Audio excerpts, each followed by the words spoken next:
ఎలా ఉన్నారు అందరూ? ఈరోజు ఒక చిన్న కథతో మీ ముందుకు వచ్చాను. కుందేళ్ళ తెలివి టైటిల్. అనగనగా ఒక చిట్టడివి, అందులో ఒక నక్క ఉండేది. దానికి ఆ రోజు మధ్యాహ్నం వరకు గాలించిన ఆహారం దొరకలేదు.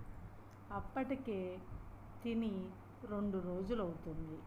ఓవైపు ఆకలి బాధ, మరోవైపు ఎండ తీవ్రతతో దానికి వేటాడే ఓపిక లేకుండా పోయింది. అప్పుడే నక్కకు ఓ పెద్ద చెట్టు తొర్ర కనిపించడంతో వెంటనే ఓ ఆలోచన వచ్చింది. నెమ్మదిగా అందులోనికి దూరింది.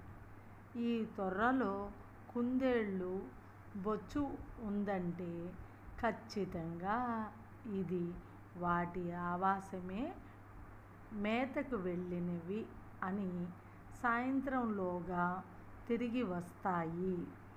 ఈ తొర్రలోనికి వచ్చి రావడంతోనే అమాంతం వాటి మీద దాడి చేసి తినేస్తా. అప్పుడు నా ఆకలి తీరుతుంది. ఇందులో విలాసంగా ఉంది. ఈ రాత్రికి ఇక్కడే నిద్రపోయి తెల్లవారగానే వెళ్ళిపోతాను అనుకుంది. సాయంత్రం కాగానే కుందేళ్ళు జంట కబుర్లు చెప్పుకుంటూ తొర్ర దగ్గరకు వచ్చింది. వాటికి ఎందుకో ఏదో తేడాగా అనిపించడంతో లోపలికి వెళ్ళకుండా చుట్టూ పరిశీలించాయి. నక్క కాలి గుర్తులు గుహలోనికి వెళ్ళినట్లుగా కనిపించాయి. ఖచ్చితంగా ఈ తొర్రలో నక్క ఉందని అనుకున్నాయి. వెంటనే కుందేళ్ళు, తొర్ర, ఓ చెట్టు తొర్ర, మమ్మల్ని లోపలికి రమ్మంటావా? నువ్వు అనుమతి ఇవ్వకుండా మేము ఎప్పుడైనా లోపలికి వచ్చామా? ఈరోజు ఎందుకిలా మౌనంగా ఉన్నావు? నువ్వు రమ్మని పిలిచేంత వరకు లోపలికి రాము అన్నాయి. ఓ, నేను ఈ తొర్రలో ఉన్నాను కదా, అందుకే ఇది కుందేళ్లకు రమ్మని అనుమతి ఇవ్వడం లేదేమో. నేను ఇప్పుడు వీటిని పిలవకపోతే వెళ్ళిపోతాయేమో. అసలే నాకు చాలా ఆకలిగా ఉంది అనుకుంది నక్క. వెంటనే, రండి కుందేళ్ళు, రండి, మీకిదే నా స్వాగతం. తొర్రలో ఎవరూ లేరు, మీరు రావచ్చు అంది నక్క.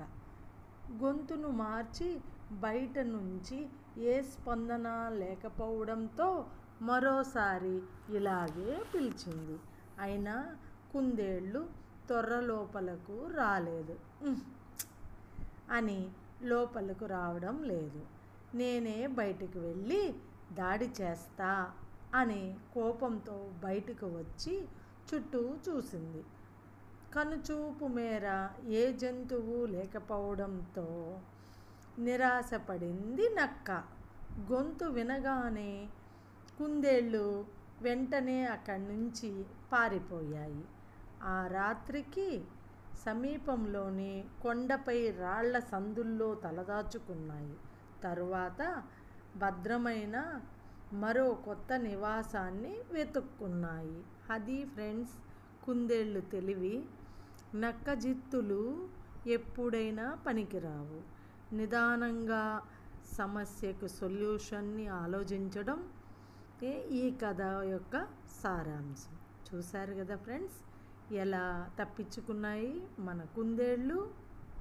నక్కని కూడా మనము చిత్తుగా ఓడించాము. ఎలాగూ? నిదానంగా ఆలోచించడం వలన. Okay friends, bye, thank you.